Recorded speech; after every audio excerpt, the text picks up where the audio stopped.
प्रसिद्ध वैज्ञानिक एडिसन के विषय में बताया जाता है कि वो प्रयोगशाला में ही खाते पीते सोते थे।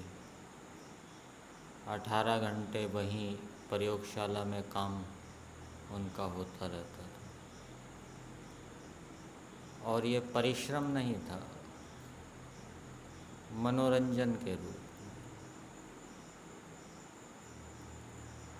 तो जब व्यक्ति किसी कार्य को मनोरंजन के रूप में करता है, प्रसन्नता से करता है, रुचि से करता है, तो उस कार्य को करने में कठिनाई नहीं होती, सरलता से हो जाता है और समय बीतते पता ही नहीं लगता, समय बीत गया। और जब किसी कार्य में रुचि नहीं होती, उत्साह नहीं होता, कार्य भारी लगता है, तो उस कार्य को करने में कठिनाई होती है, दबाव पड़ता है, ज़बरदस्ती किया जाता है और उससे हानि होती है, मस्तिष्क की हानि होती है।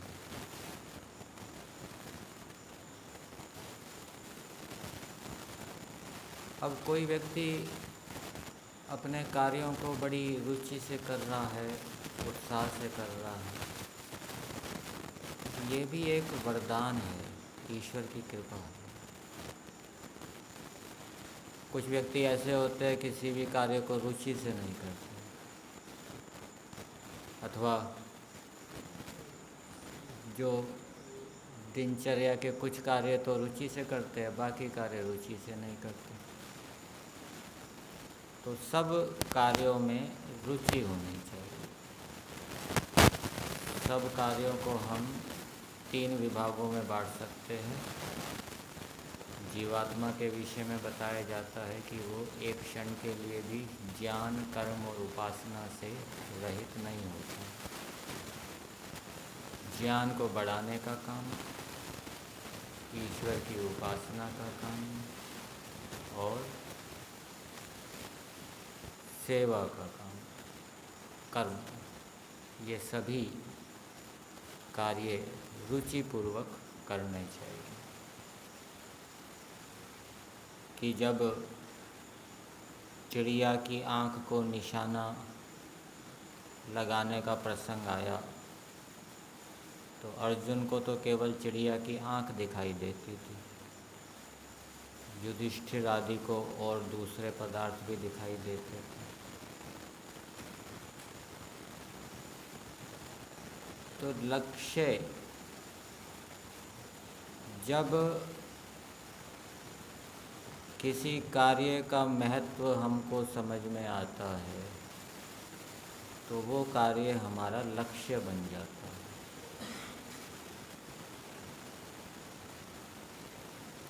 और लक्ष्य बन जाए और वो दृढ़ रहे, ये भी एक उपलब्धि है।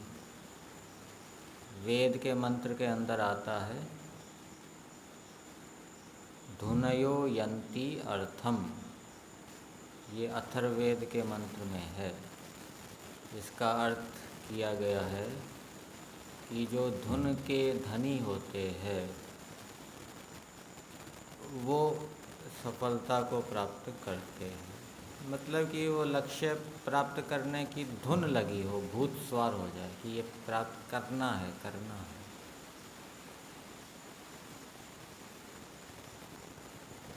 ये लक्ष्य को प्राप्त करने का भूत सवार हो जाए, ये भी एक देन है ईश्वर की ओर से। सबको ऐसा भूत सवार नहीं होता, ये भी एक ज्ञान का स्तर है विशेष।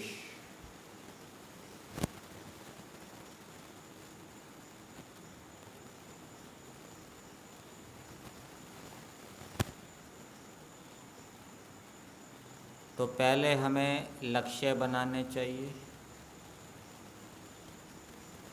मुख्य लक्ष्य तो है ही सबका, मोक्ष प्राप्त करना, लेकिन उस लक्ष्य को प्राप्त करने के लिए गौण लक्ष्य भी प्राप्त किए जाते हैं। आपको दिल्ली जाना है तो सबसे पहले कहाँ जाएंगे? रोजड़ जाएंगे। फिर कहाँ जाएंगे? फिर अहमदाबाद जाएंगे। फिर अहमदाबाद से गाड़ी पकड़ेंगे। कई लक्ष्य बनाए ना बीच में। तो मुख्य लक्ष्य को प्राप्त करने के लिए गौण लक्ष्य भी बनाए जाते हैं, और वो गौण लक्ष्य तब बनते हैं जब व्यक्ति उन लक्ष्यों के महत्व को समझता है।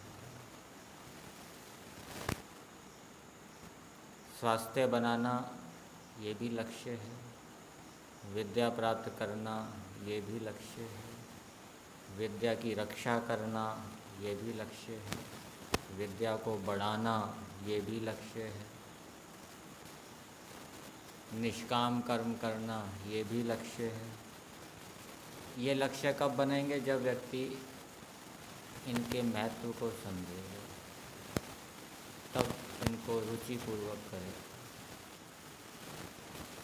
एक अंतरिक्ष यात्री के विषय में बताया जाता है कि उसके लिए 1 सेकंड के 100वें भाग का 1000वां भाग भी बहुत महत्वपूर्ण होता है। क्या बताया? 1 सेकंड के 100वें भाग का 1000वां भाग, थोड़ी सी चूक सभी मिशनरियों को तबाह कर सकती है, नष्ट कर सकती है। और उस समय तो बड़ी सावधानी रखी जाती है जब कोई वो अंतरिक्ष यान अंतरिक्ष से पृथ्वी की सीमा पर आ रहा होता है। और महर्षि दयानंद जी भी लिखते हैं वेद भाष्य के अंदर कि एक क्षण को भी व्यर्थ ना खोवें। विद्वान व्यक्ति एक क्षण को भी व्यर्थ नहीं खोता। तो ये समय का महत्व, जो समय का महत्व समझता है, समय का सदुपयोग करता है, वो शीघ्र उन्नति कर पाएगा। और हम देखते हैं कि बहुत से व्यक्तियों को समय का महत्व समझ में ही नहीं आता। कई साल बीत जाते हैं फिर भी उनको समय का महत्व समझ में नहीं आता। इधर उधर की बातों में, घूमने फिरने में समय खराब करते रहते हैं। लेकिन कुछ बिरले व्यक्ति होते हैं, महापुरुष होते हैं, उनको समय का महत्व समझ में आता है। वो एक एक क्षण का, सेकंड का सदुपयोग करते हैं, पूरा पुरुषार्थ करते हैं। समय का महत्व कैसे समझ में आएगा? समय को, महत्व को समझने का क्या उपाय है? समय के महत्व को समझने के लिए हमें ये जानना चाहिए कि जिस लक्ष्य को हम प्राप्त करना चाहते हैं उसके लिए बहुत समय, बहुत पुरुषार्थ की आवश्यकता है। और ये जीवन तो बहुत छोटा है। कितना समय सोने में चला जाता है, कितना समय खाने में चला जाता है, कितना समय विश्राम करने में चला जाता है। और फिर बाधाएं आती है बीच में। कभी रोग आ गया, कभी कोई अतिथि आ गया, कभी और कुछ हो गया, कभी आंधी आ गई, तूफान आ गया, तो मन उधर ही चला जाता है। तो बाधाओं को देखने से, जीवन की क्षणभंगुरता को देखने से, और लक्ष्य को, बड़े लक्ष्य के लिए बड़े पुरुषार्थ को देखने से, जब ये तीनों बातें समझ में आती है, समझने की बात है, बोध होता, विवेक होता कि जीवन में बहुत बाधाएं आती हैं, ये जीवन छोटा है, समय कम है, लक्ष्य की प्राप्ति के लिए समय कम ही तो मिलता है। सोने में, खाने में, पीने में, स्नान करने में कितना समय चलेगा, और बाधाएं भी हैं। तो जब ये समझ में आता है तब व्यक्ति समय का सदुपयोग करता है।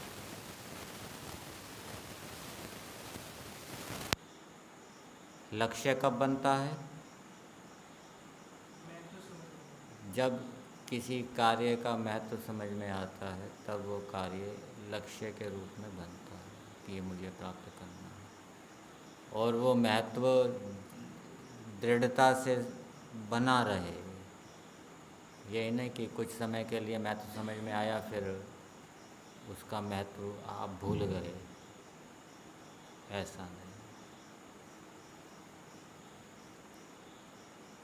चित्तौड़गढ़ गुरुकुल के विषय में बताते हैं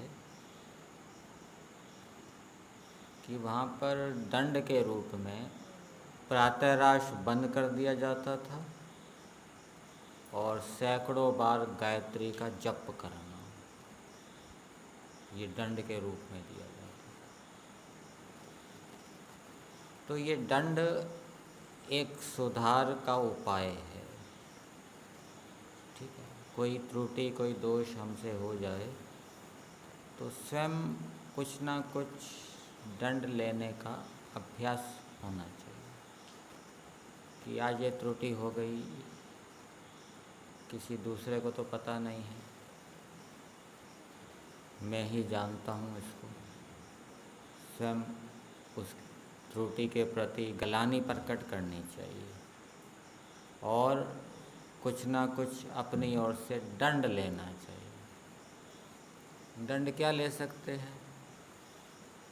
कुछ थोड़ा सा कुछ शुद्धि का काम कर दिया, कुछ सेवा कर दी, किसी को पता ही नहीं लगा, अथवा एक रोटी कम खा ली, आधी रोटी कम खा ली, अथवा 100 ग्राम दूध कम ले लिया, कुछ तो लो दंड। बिल्कुल ही ना लेना तो विनाश का मार्ग है। कुछ गायत्री जप कर लिया, अधिक गायत्री जप कर लिया कि आज मैं दिन में 15 मिनट गायत्री का जप करूँगा, आज ये दोष हो गया, त्रुटि हो गई, ठीक है ना। आज भोजन में मिठाई नहीं खाऊँगा, आज खीर नहीं खाऊँगा या कम लूँगा, सामर्थ्य को देखकर अपने। ऐसा नहीं कि भाई बढ़िया चीज़ की ली तो नहीं लेकिन मन में इच्छा बनी हुई है, काश खा लेता, ऐसा नहीं, ठीक है। बिल्कुल ही फिर इच्छा ही ना हो, ऐसा होना चाहिए। इच्छा बनी हुई है फिर वो बाधक हो जाएगी। तो अपने सामर्थ्य को देखकर, अपने संस्कारों को देखकर कुछ ना कुछ दंड लेना चाहिए। ईश्वर ये चाहता है कि सभी मनुष्य मेरे जैसे सर्वश्रेष्ठ बने। ईश्वर भी सर्वश्रेष्ठ है ना, तो मनुष्य भी सर्वश्रेष्ठ बने। ईश्वर से श्रेष्ठ तो नहीं हो सकता लेकिन मनुष्यों में तो सर्वश्रेष्ठ हो सकता है मनुष्य। त्वम एक वृषो भव, ये अथर्ववेद में आता है और इसका अर्थ किया है तू सर्वश्रेष्ठ बन। तो परमेश्वर की ये आज्ञा है, आदेश है मनुष्यों के लिए कि वो,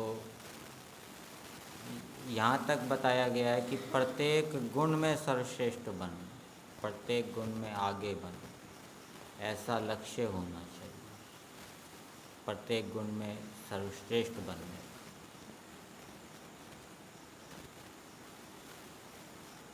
ये ईश्वर की उपासना है और इसमें पुरुषार्थ तो होता है, स्पर्धा करनी पड़ती है, तपस्या होती है, और यही तपस्या तो जीवन को निखारती है, यही तपस्या तो हमारे ज्ञान के स्तर को बनाती है, वैराग्य के स्तर को बनाती है। प्रतिदिन हम ये जो मंत्र बोलते हैं प्रातःकाल, कुतेदानीं भगवन्तः श्याम उत प्रपित्व उत मध्ये नाम। यही बात इस मंत्र में बताई गई है कि प्रतिदिन किस लिए बोला जाता है कि हमारा ये लक्ष्य बने कि हम प्रकृष्टता को प्राप्त हों, ठीक है, दिनों के पीछे। तो वेद मंत्रों के माध्यम से हमें वो आदर्श मिलेंगे, वो लक्ष्य मिलेंगे जो दूसरे मनुष्यकृत ग्रंथों में नहीं मिलेंगे। और नियमित रूप से वेदों का स्वाध्याय करने से वेदों के अंदर बताए गए जो आदर्श हैं वो हमारे मन मस्तिष्क में स्थिर हो जाते हैं और फिर हम उनको प्राप्त करने का प्रयास करते हैं। वो एक प्रकार से हमारे लक्ष्य बन जाते हैं।